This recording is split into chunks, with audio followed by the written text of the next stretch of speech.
Voulez-vous contribuer à notre chaîne? C'est facile. Le lien pour devenir un soutien sur Patreon se trouve dans la description. Abonnez-vous à notre chaîne, aimez et partagez nos vidéos avec vos amis. Et n'oubliez pas de laisser votre commentaire. De cette façon, vous nous aidez beaucoup à diffuser la parole de Dieu.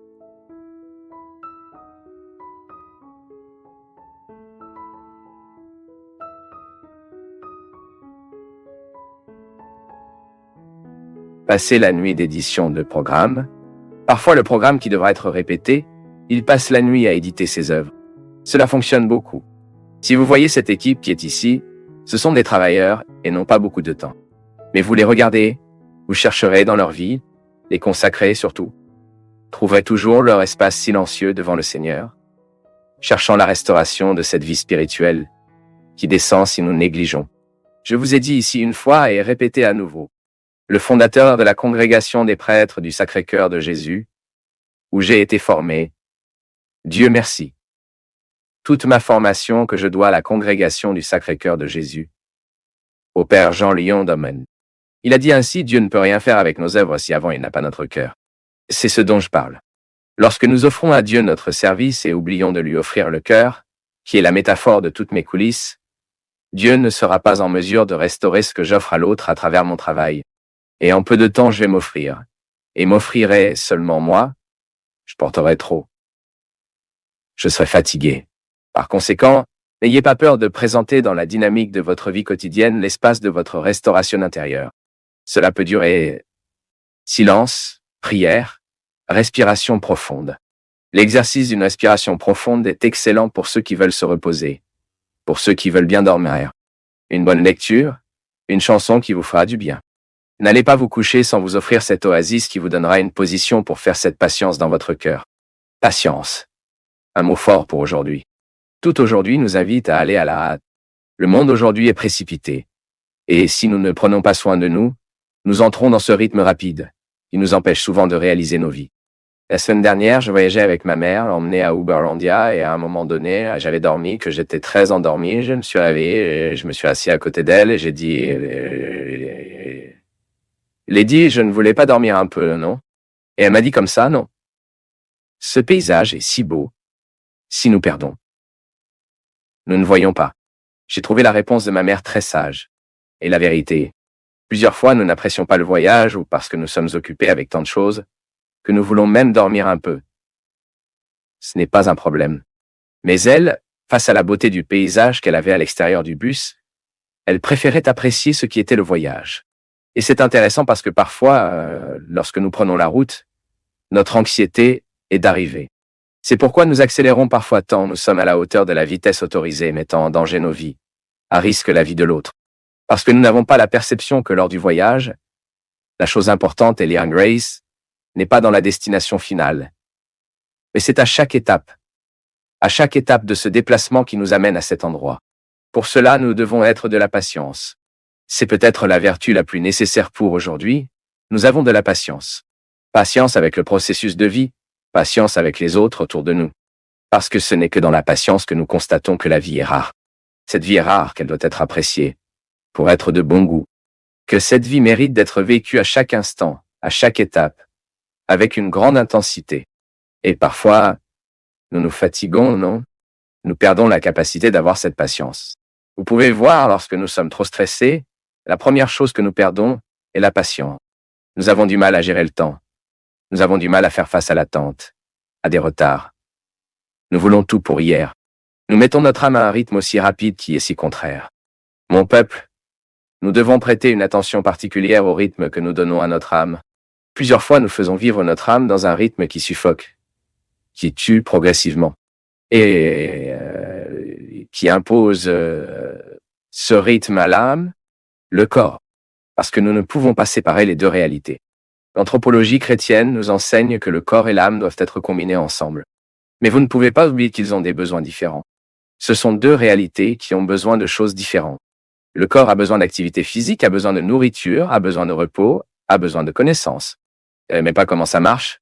Si vous prenez bien soin de la santé de votre corps, vous observerez le besoin de temps en temps, lorsque vous vérifiez, passez un test sanguin, examinez tout ce qui est le fonctionnement de votre corps.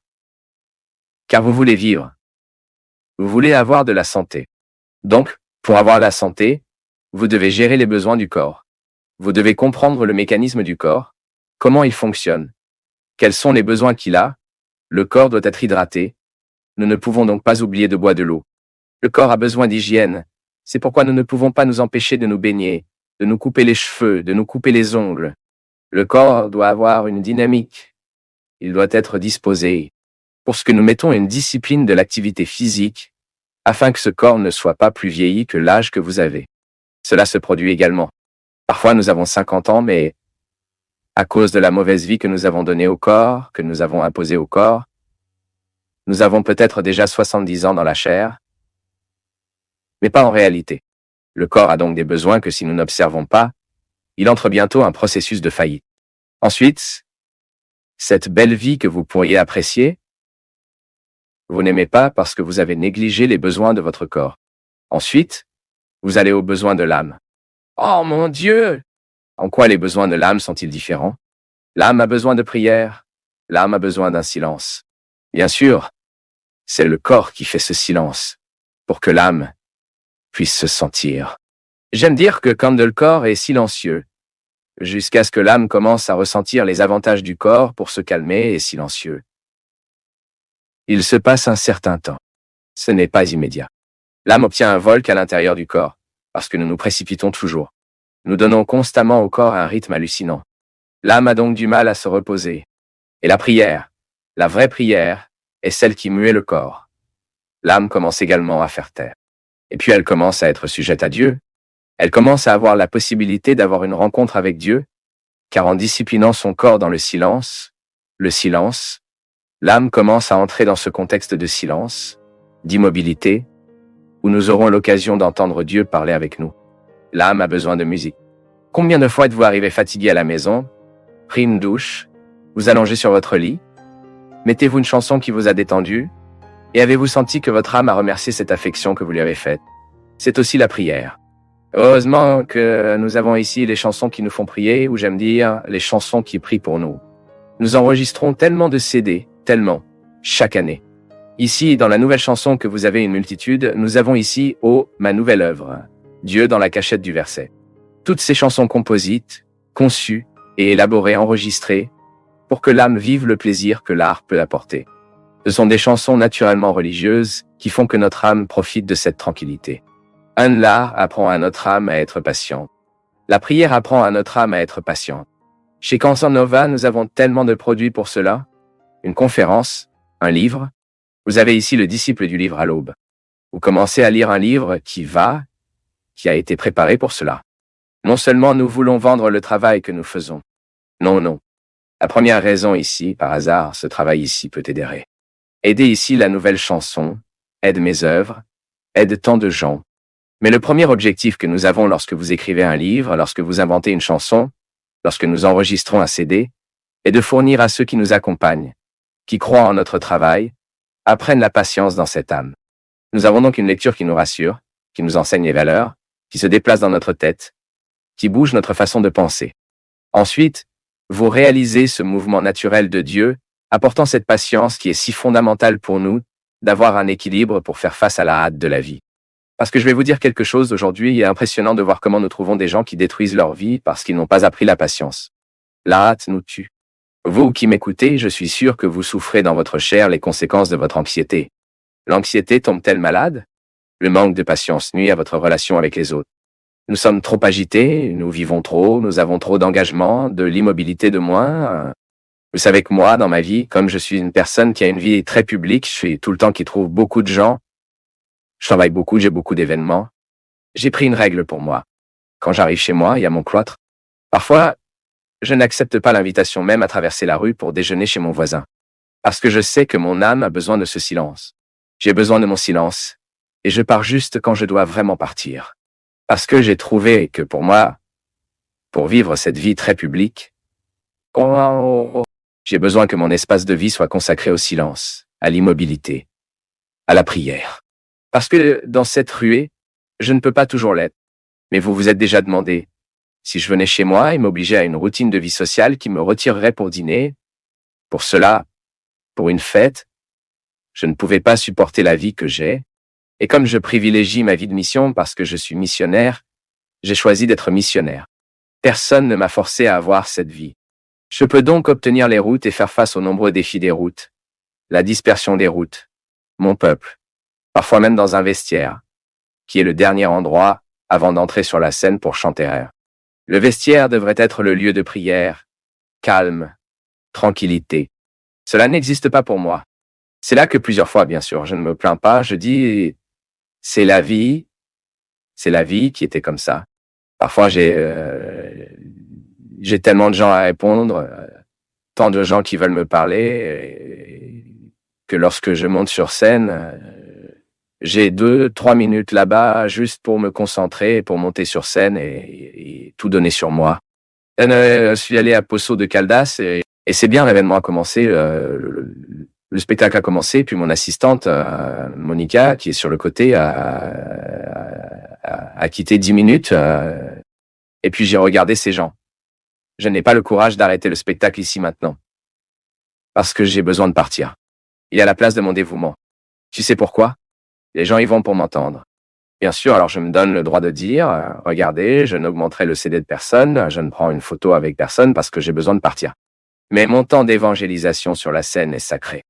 Il y a le temps d'exercer mon métier. Je ne peux pas être pressé dans le métier d'évangélisation. Mais quand je rentre à la maison, j'ai besoin de me donner le droit de les vivre derrière, les scènes, pour vivre ce silence, cette immobilité, pour éteindre un peu mon téléphone, pour oublier qu'il existe, pour être un peu plus devant Dieu, afin qu'il me remplisse, de sorte que, à mon retour sur la route, je continue d'avoir quelque chose à offrir à l'autre. Regardez ici. Vous avez une vie différente de la mienne. Vous n'avez pas ce besoin d'évangéliser pendant que j'évangélise. Mais ne vous y trompez pas. Vous avez également le même besoin que je dois être dans les coulisses. Votre vie vous nécessite. Vous avez une vie sociale qui vous jette tout le temps. Tu travailles beaucoup. Vous trouvez beaucoup de gens. Et quel est l'espace que vous créez pour créer dans votre cœur cet espace de patience que seul Dieu peut nous donner? Quel est l'espace que vous créez afin que Dieu puisse façonner votre âme en fonction de votre volonté et du désir qu'il a? Quel espace offrez-vous à Dieu pour que votre floraison spirituelle se produise? Pour que vous ne vous usiez pas trop dans cette vie qui ne s'arrête pas. Dans cette vie si rare et que vous ne réalisez souvent pas en raison du mode de vie que vous avez choisi de vivre. Quand je donne à mon témoignage que j'ai trop et souvent derrière la route, scène, et c'est pourquoi lorsque je rentre à la maison, je dois me récupérer et fournir à mon cœur un remboursement spirituel. Je pense aussi à mes amis qui sont des prêtres, qui sont confrontés au défi de servir les gens tout le temps. Car souvent les gens ne sont pas inquiets pour le reste du prêtre. J'ai trouvé de nombreux prêtres qui sont même gênés de dire qu'ils prendront une journée de vacances, un lundi par exemple, pour se reposer. C'est son droit. Il a besoin de restaurer dans le cœur ce qu'il offre tout au long de la semaine. Père, il y a des prêtres qui célèbrent 5-6 messes par dimanche. C'est épuisant, mon peuple. La grâce de Dieu nous soutient.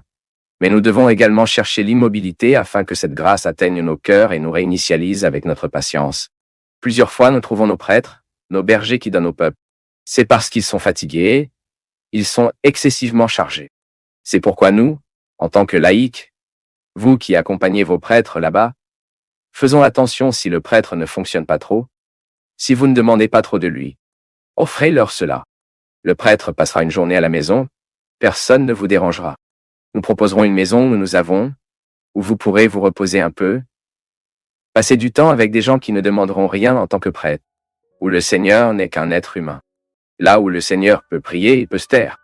Et vous ne pouvez pas négliger dans votre vie la construction de cet espace. Même dans notre vie consacrée, nous qui sommes consacrés à Dieu. Choisis à Cansan Nova. Comment travaillent ces garçons et filles? Ils fonctionnent beaucoup. Mon endroit, directeur Chine, qui travaille maintenant dans les coulisses. Combien de fois ce garçon?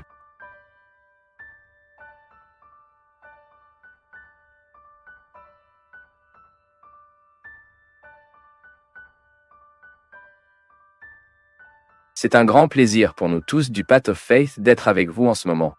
Veuillez partager vos impressions sur le sujet d'aujourd'hui dans les commentaires, soutenez-nous en aimant la vidéo et aidez à la diffuser en l'envoyant à vos amis. Abonnez-vous à la chaîne pour rester toujours connecté et recevoir nos nouvelles vidéos.